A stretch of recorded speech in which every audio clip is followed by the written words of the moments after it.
കുറച്ച് കോമഡിയായ കാര്യങ്ങളാണ് ഇപ്പോൾ സോഷ്യൽ മീഡിയയിൽ നടന്നുകൊണ്ടിരിക്കുന്നത്. രേണുസുതി ഒരു വൈറൽ താരമാണല്ലോ. ഞാൻ കണ്ടിരിക്കുന്ന ചില കാര്യങ്ങൾ എന്ന് പറയുന്നത്, രേണുസുതിയുടെ ഏത് വീഡിയോ വന്നാലും അതിൻ്റെ താഴെ ചില കമന്റുകൾ. നോക്കിയയുടെ പഴയ ഫോൺ മതിയായിരുന്നു, അപ്പോൾ ഇതൊന്നും കാണേണ്ടി വരത്തില്ലായിരുന്നു.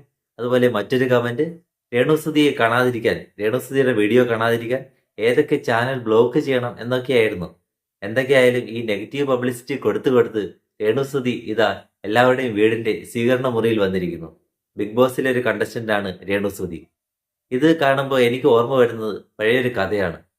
ഒരു പുലി ഒരു വാരിക്കുഴിയിൽ വീണു. നാട്ടുകാരാകട്ടെ ചുറ്റും കൂടി നിന്ന് വലിയ കല്ലുകളും വലിയ കമ്പുകളും ഒക്കെ എടുത്ത് പുലിയെ എറിഞ്ഞു. അങ്ങനെ ഒരു കൂമ്പാരം തന്നെ അവിടെ രൂപപ്പെട്ടു. ഈ കല്ലുകളും കമ്പുകളും ഒക്കെ ചേർന്നൊരു കൂമ്പാരം തന്നെ രൂപപ്പെട്ടു. പുലിയാകട്ടെ വളരെ പതുക്കെ, ഈ പറഞ്ഞ നാട്ടുകാരൊക്കെ ഇങ്ങനെ എറിയുമ്പോഴും പുലി വളരെ ശാന്തനായി നിന്നു. അങ്ങനെ ഈ കല്ലുകളും കമ്പുകളും ചേർന്ന് ഒരു ചെറിയ കൂമ്പാരമായപ്പോൾ പതിയെ പുലി ചാടി അതിന് മുകളിൽ കയറുകയും അങ്ങനെ അവിടുന്ന് ജമ്പ് ചെയ്ത് കുഴിക്ക് പുറത്തേക്ക് ചാടി ഓടി രക്ഷപ്പെടുകയും ചെയ്തു.